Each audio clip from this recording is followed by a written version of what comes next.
Hello, everyone. I'm Steve Lentini, and I'm your host for the podcast Different Thinking for Different Times.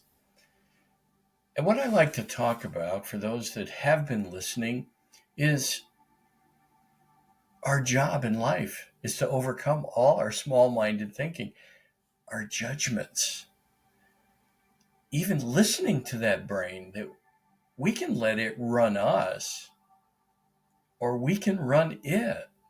And we have so many examples of small minded thinking today, especially at this time of year, right? Where we have politicians trying to tell us things. And the thing about our leadership is they're modeling a poor behavior. They're modeling lack of accountability, blaming everyone else. And then, of course, all the campaigns. And I'm an independent, so this is not about Democrats or Republicans. In fact, I think the two-party system has failed us. But when we see leaders saying they did it, they caused it, or what they're doing is wrong, then the other side says, wait, they caused it. Everything they did, this is why it's happening. We're not to blame. Neither side is accepting accountability for creating their own reality, which is what we all do. And so they're modeling poor behavior, negative dialogue, in fact, negative monologues, because they're not willing to have a dialogue. The definition of a dialogue is a jointly created reality. The definition of a monologue is the story I tell myself.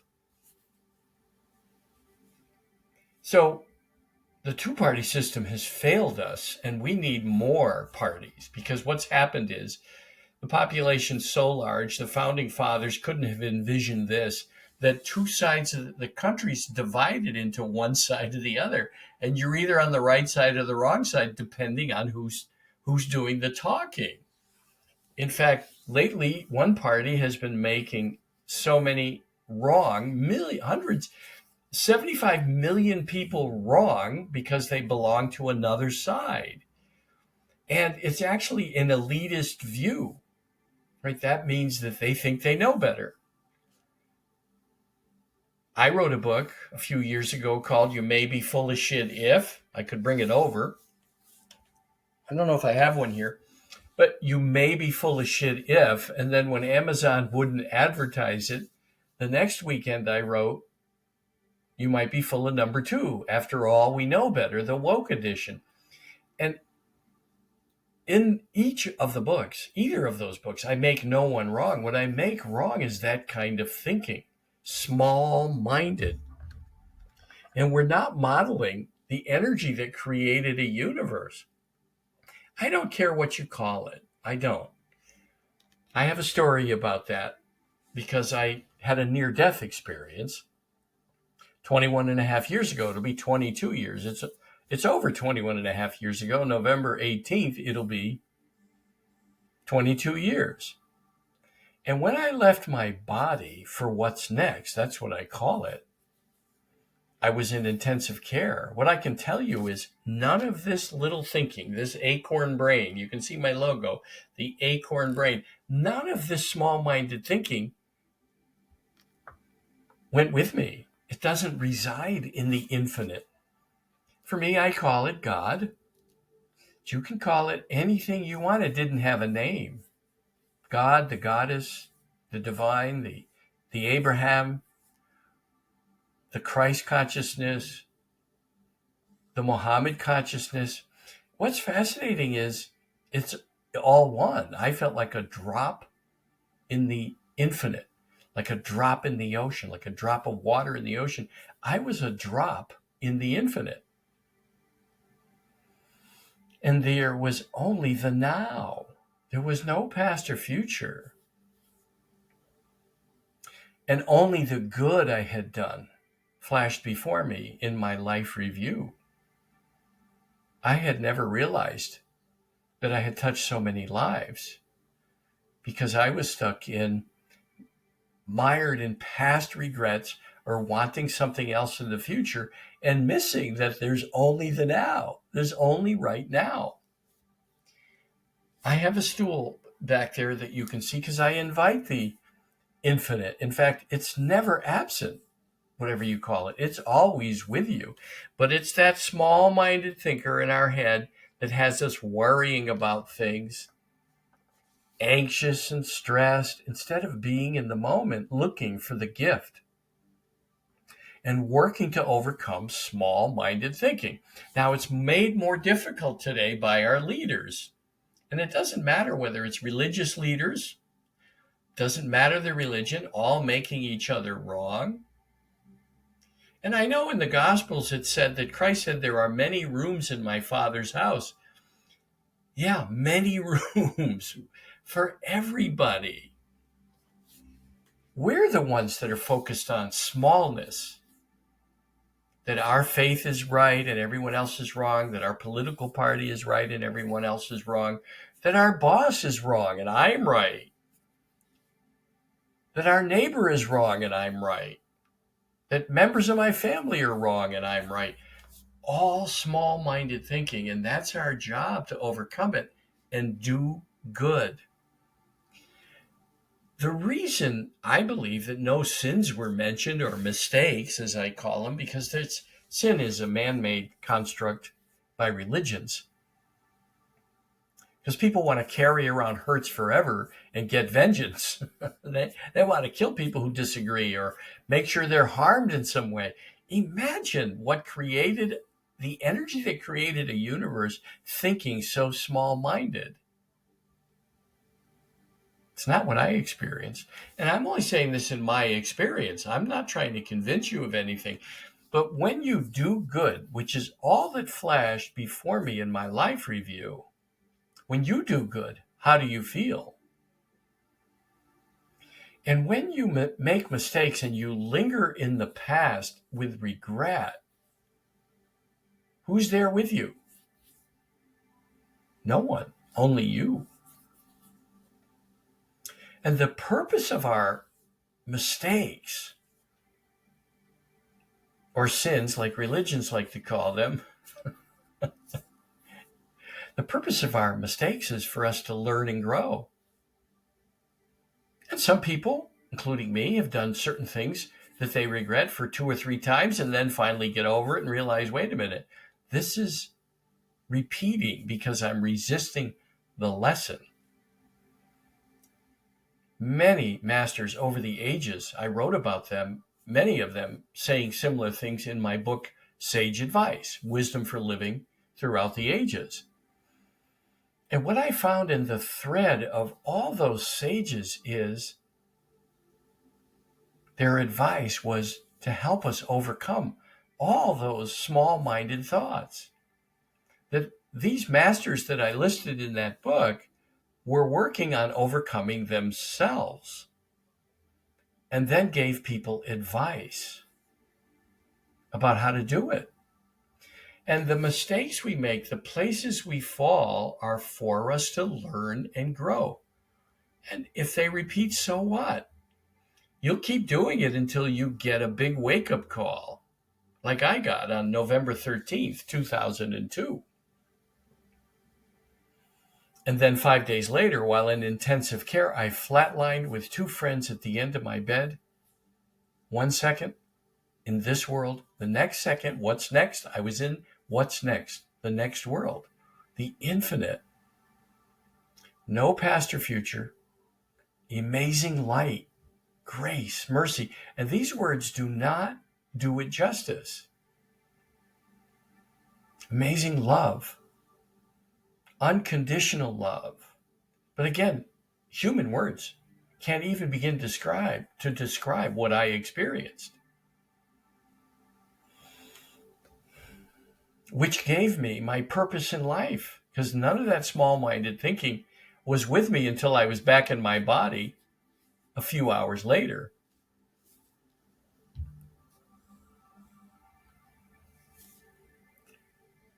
Let me ask you all a question. Have any of you, when you learn to walk, maybe you don't have memory of it, but you can ask your parents if they're still alive, or those who might have maybe an older sibling, hey, did I get up and walk without ever falling? What's your gut feeling about that? If you have no one that can tell you, or if you don't have any home movies,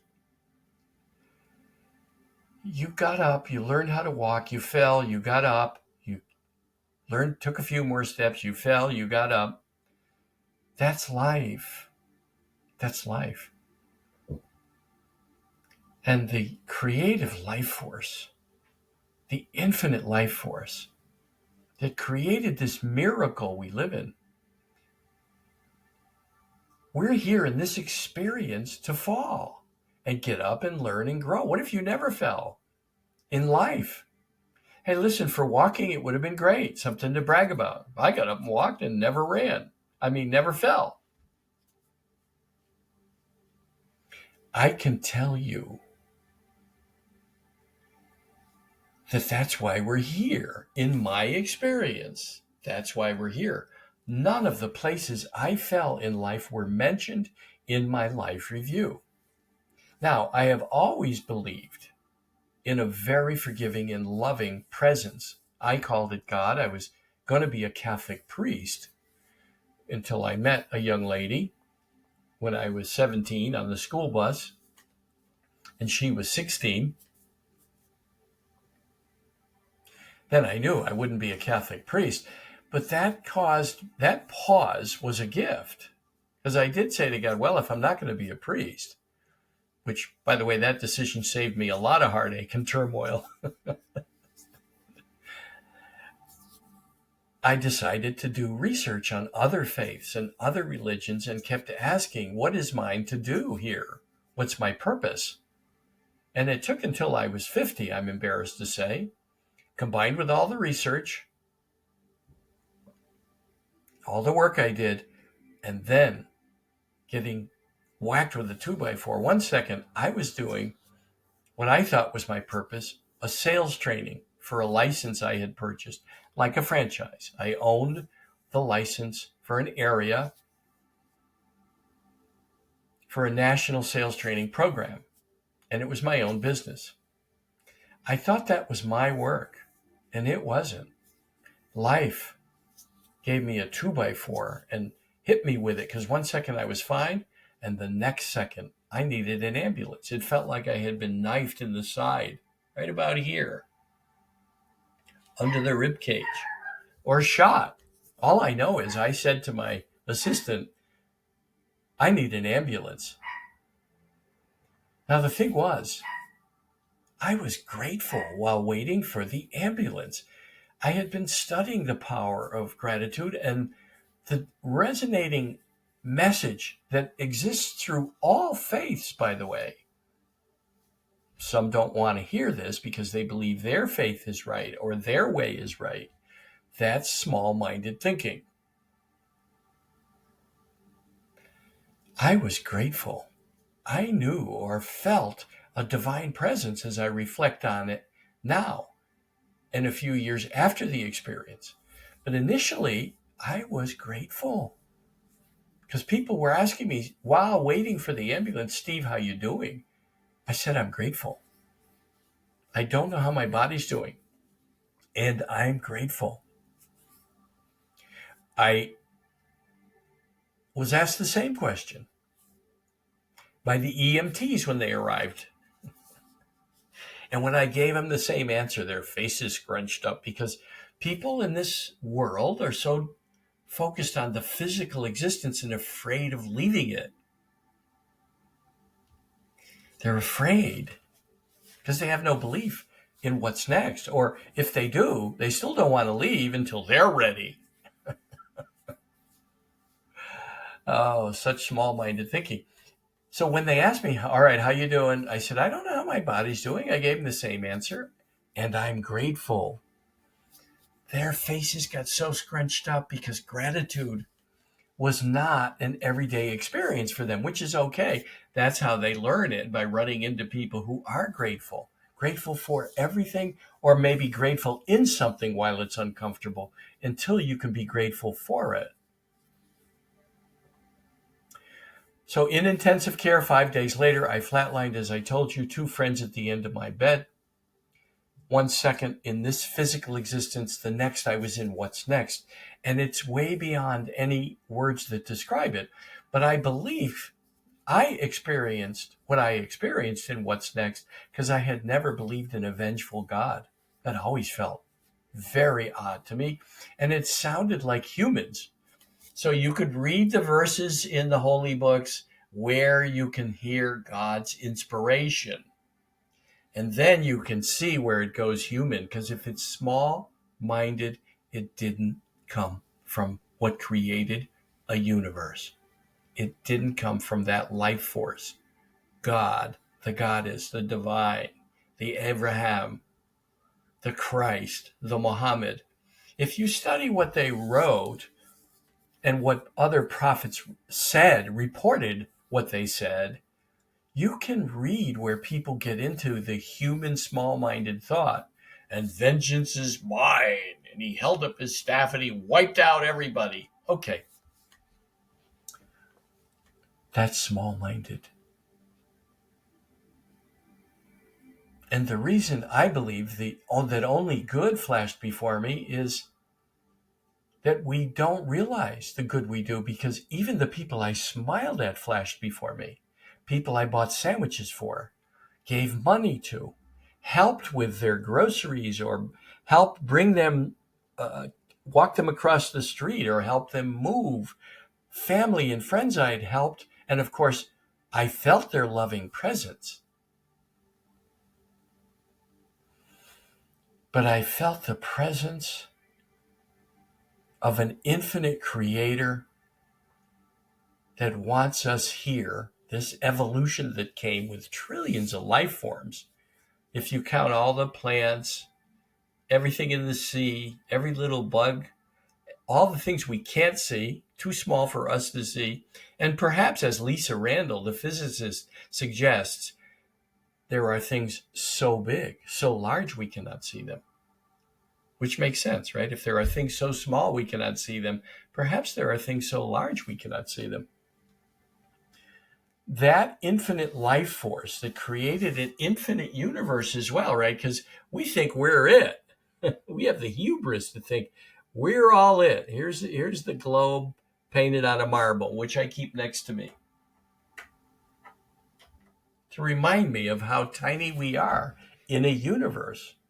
And some physicists are now suggesting there might be infinite universes on top of infinite universes. My point is, we have the hubris to think we found a way for other people to live.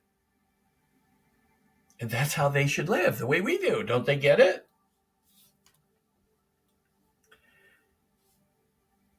We're supposed to have a dialogue and learn to accept people, not tolerate others.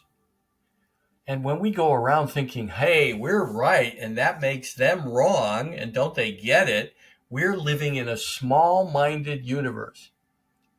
We're living in something very small-minded. And that's why it's so easy for people to just blame others, point the finger at others, not take accountability for creating their own experience. In my book, No BS Coaching, that I just wrote, No BS Coaching, wake up to the BS you tell yourself. When you're better than someone else, when you're judging someone else, you're not any better. In fact, when your acorn brain is suggesting you're less than someone else, that's not true either. George Ivanovich Gurdjieff called that voice, that little voice that resides in our heads, the machine. And he would ask, are you going to let the machine run you, or will you run it? Maria Rilke in the 1800s called that voice the little hooligan, and asked the same question as Gurdjieff. Will you let the little hooligan run you, or will you run it?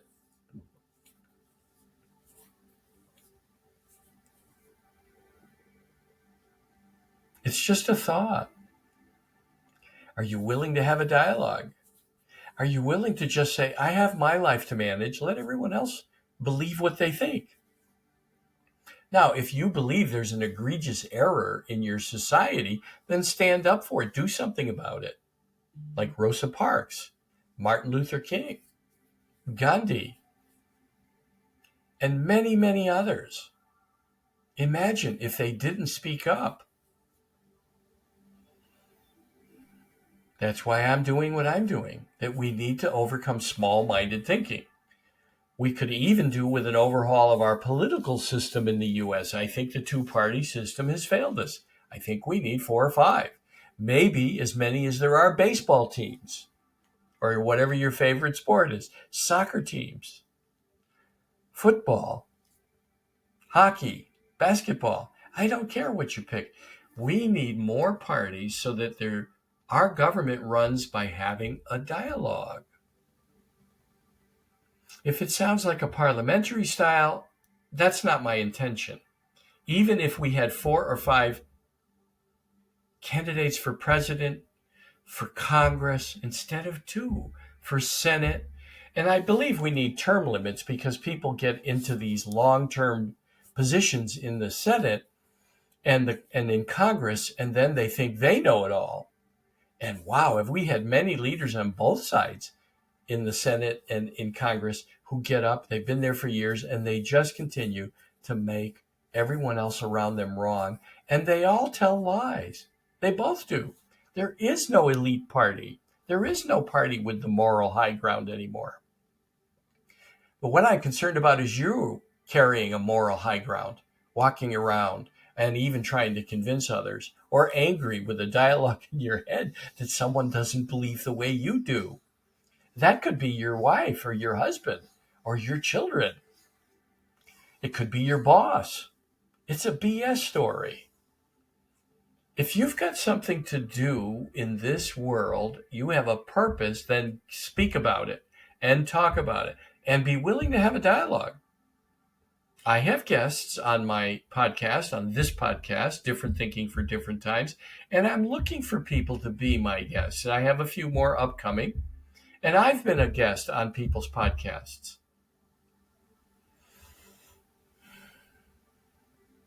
I just want to get the idea out there that if you're paying attention to this little acorn brain,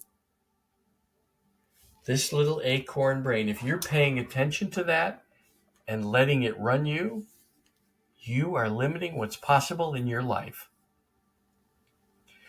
If you have a story of they did this to you, or the government's doing this to you, or you have a name of a person, this person did this to me, or this company did this to me, no. You have a responsibility in it. And there's a gift in it. Because the divine presence that created a universe is never absent. Imagine if it said, I don't know if I like this universe I created. Boom, we'd be gone. I think I'll forget about it. Or if the divine presence said, wow, none of this stuff is exactly perfect. I have some regrets over that. Instead, we're evolving and growing and coming up with all kinds of new modern inventions and way to travel in the universe. And people are making even modern times wrong, the West wrong. There's a reason that we're all growing, because the infinite intelligence continues to grow through us, watching this with amazement, no doubt, at what we've continued to do, with exception of the way we govern ourselves and the way we interact between countries, fighting over land or fighting over religions. It's ridiculous. We don't own any of it. Everyone here in this moment will be gone someday soon, including you. Our job is to get over ourselves. John Maxwell talks about that a lot, and I love that about his work. Our job is to get over ourselves. One day in a conference last year, it might have been the year before, but he did say in the middle of the conference, we're all full of shit somewhere. And then he said, oh, did I say full of shit? I'm on camera. I'm being recorded. Then he said, our job is to get over ourselves. That inspired me to write the books. If you ever follow anyone or anything blindly, and you don't have to look far for people who do, I mean, just look at political conventions, but we don't have to look far, right? It's all over the place. If you let anything or anyone run you and you follow it blindly, you've given up your power to create in life. Then if you become victim of someone or something with your thinking, you're blaming them for your life circumstances. You've now given away your power. And what I believe is that most people do this. They succumb into victim thinking. I'm not going to say I haven't. Over the years, of course I have. I'm human. But less so, especially since the event 22 years ago, almost 22 years ago, because I know, and I'm not afraid of my power to create something, whatever that is. Writing a book. I have another book coming out shortly called In Plain Sight. Learn to see what most people miss and embrace life as it is. Most people are afraid of their power to create their lives, and they don't want to take accountability for it. So they go to the victim story. They're being held back rather than say, how did I create this? What's the gift in this? What is this here to teach me? How am I to learn and grow from this? And here's a thought that I have for you. If you created that mess the day you decide you did, you have the power. If you have the power to create the messes, imagine if you decided, if I have the power to create this mess up until now in my life, then what is it I want more of? Then I have the power to create that as well. That's what I'm urging people to do, is don't listen to that brain that has you stuck in the past or in regret or angry, lack of forgiving someone because you think they did something to you. Get over it. Get over yourself and start every day with, you have the power to create. This is a fantastic day. What shall I create today? And when something goes wrong, look for the gift, not the blame, which is what all our leaders can learn. But individually, the only one I can control is me. So I work on that every day. It's what I do with my coaching clients, urging them to look at what's the story they're telling themselves. And we all alternate between creating a mess because we're accountable and creating what we want more of. And sometimes the feedback, so if we think we're creating something we want more of, but the feedback doesn't match what we want, that's life giving you feedback in plain sight. It wants you to learn and grow from something and then continue on your path of creating. And you'll discover your purpose in your mess. That's the other thing I work with people on.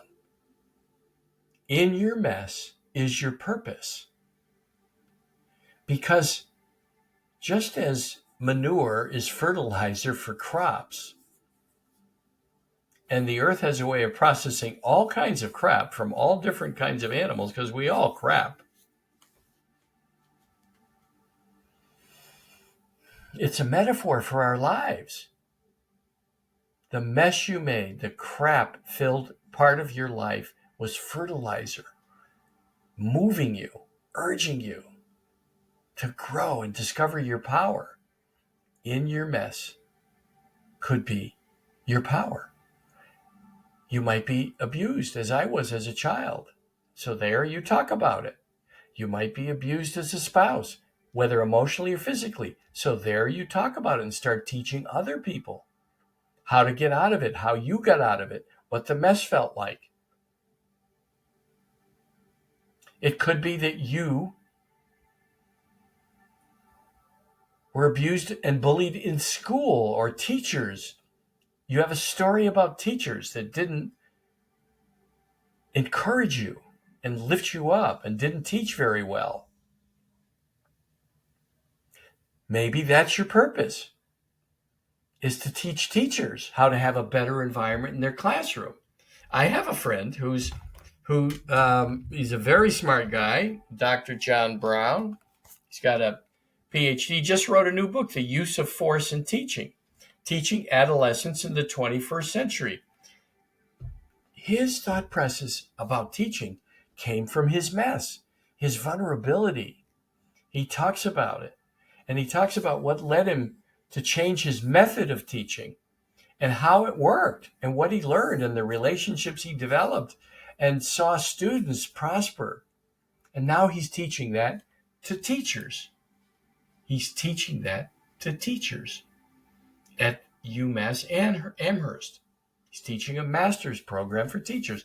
So he found in his mess his purpose. And I have found that with all of my clients as we work through their messes and I help them discover that they created it and that life is urging them to look at it differently, to see things differently, to find the gift in it, and to rise above this acorn brain. I was reaching for the acorn, and I will find the acorn, right? You can be small-minded like this. But looking at an acorn, it has the potential to become an oak tree. But first it has to get smashed into the ground, buried in darkness, and then survive the sprout stage, because a lot of animals love these little oak sprouts, and then survive the young sapling stage, because a lot of winds and rains come, storms, and then some of these live 300-400 years and withstand all kinds of weather and storms and droughts. And we too can go beyond the acorn brain stage. We too can discover amazing things about ourselves.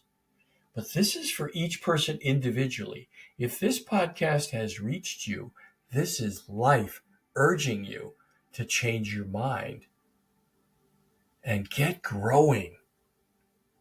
Get growing and look at life differently and do good. And your messes, or whatever you want to call them, your mistakes, your errors in judgment, your humiliations, your sins, they are your gift. That's your fertilizer. In there is your purpose. And many, many people stay stuck their whole life in their messes. And it's a waste of energy. Now, maybe they'll learn it in the next life. I don't know. I wasn't shown everything behind the curtain, but I can tell you, I was one with everything and nothing, one with the infinite, one with amazing light, love, and mercy, and grace. And as I said, those words don't do anything for it, but I can tell you, the next scene was only the good I had done. Only the good I had done all flashed before me. The next scene, because I could not connect the events together until I was back in my body, and I'll tell you how that occurred. The next scene was a question that I'll do my best to demonstrate. Stay or go? And my consciousness surrendered with thy will be done. It didn't matter. Stay there, come back here. And I was right back in intensive care with the same two friends back at my bedside, the end of my bed. And I couldn't speak for a while because it was such an amazing occurrence. And eventually I said to them, something happened. And they said, oh yeah, your alarms went off. The doctors and nurses came rushing in and said, out, out. This is it. Call his family and friends. And they shushed him out. And sometime later they were told, you can sit with him again. He's stable for now. Here's what I learned and what I took with me. One is, regret is a waste of time. It's a fertilizer. There's a gift in all the messes you made. That's where your power is, where you'll discover your power to create. Life is feedback. That's the second thing I learned.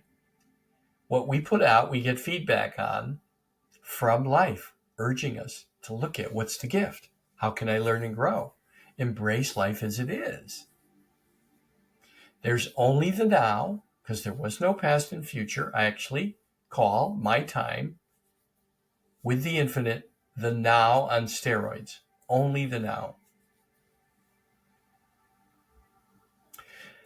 The next thing I learned is the good we do has an impact. Has an impact.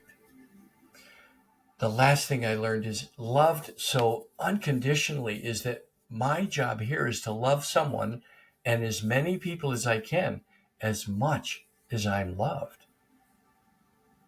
As much as the infinite creator, God, the goddess, the Abraham, the Mohammed, the Christ, the Brahma, the Buddha, whatever it is you believe, that's one of the rooms that God created for you to come to the idea that you have power to create your life and that to embrace your life is a gift. Read The God of Spinoza, as Einstein used to tell his students when they asked him, "What's your idea of God?" He would urge them, read The God of Spinoza. That forms my idea of God. Study, but study your own life and look at what it's been directing you to, guiding you to, asking you to learn, especially if you repeat the message 2, 3, 4 times.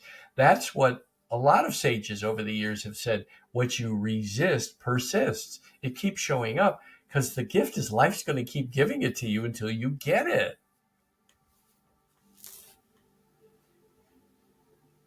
So work on living in amazement and awe at this wonderful creation. All the different creatures, all the different life forms, and even have a laugh at yourself when you think of some of the errors in judgment you made or mistakes you made or sins. I like to put sins in quotations. Laugh. Hey, let me tell you this. Think about this. Seemed like a good idea at the time. And laugh at yourself. We've got to get over ourselves. Stop wanting people to believe like you do. You manage you. I'll manage me. You manage you. My life is none of your business. And your life is none of my business. And that's how we have to learn to live. Stay out of the mess. Why do people have to say who they're voting for? Shut up. Just go quietly and vote. I used to ask my mother when I was a small child, "Ma, who you vote for?" And she'd say, "That's private. I don't ever share that." And she never talked politics. She never made one side wrong or the other. I don't even know what she was registered for. My father, the same. They never talked about it. They just, when it came time to vote, they voted. But it isn't just for politics. It's all over. It's in religion. We want people to believe like we do. Shut up about it. Have your faith. Love your God. Don't make it that other people have to follow it. Your job is you, as I said. And learn to have a dialogue with people. And can you love someone as much as you are loved? And if you don't feel loved, if you think this is BS, then that's the place to start working. That's the place to look for the gift. You don't have as strong a faith as you think you do if you don't feel unconditionally loved and start making your job to love the moment and everything and everyone in each moment. But Muhammad said something interesting as well as Christ. I think St. Paul wrote about it, might have been St. Thomas, but that Christ is reported to have said everything works together for good. Muhammad said, the prophet said, what reaches you was never meant to miss you, and what misses you was never meant to reach you. That's fascinating, right? Because that's about embracing life as it is every moment. Because I was doing that one moment, and the next moment, I needed an ambulance. You won't know when the moment comes that you will move from here to what's next. So why not embrace it? Be in the moment. Let go of past regret. Look for the gifts. Find the fertilizer. Find your purpose in the mess, because that signifies your power, because you created that mess to create what you want more of. If you need help with it, I'm available. I'm glad to give a 2-hour coaching appointment for free. Reach out to me, steve@stevelentini.com, and I'll help you if I can. It'll be my gift to you. If you'd like to enroll in coaching, fine. Not everyone's a fit for my coaching, and I don't accept everyone. And I'm looking for people who are willing to make a change in their life and willing to look at their messes and discover their power in their messes and looking to find their purpose in the mess. And it's a journey. It's not a destination. And I never tell any of my coaching clients what to do. I suggest what I'm hearing, but they have to make the final decision. And it's because I asked them a lot of questions. How did you feel? What do you think that's here to teach you? What's the gift?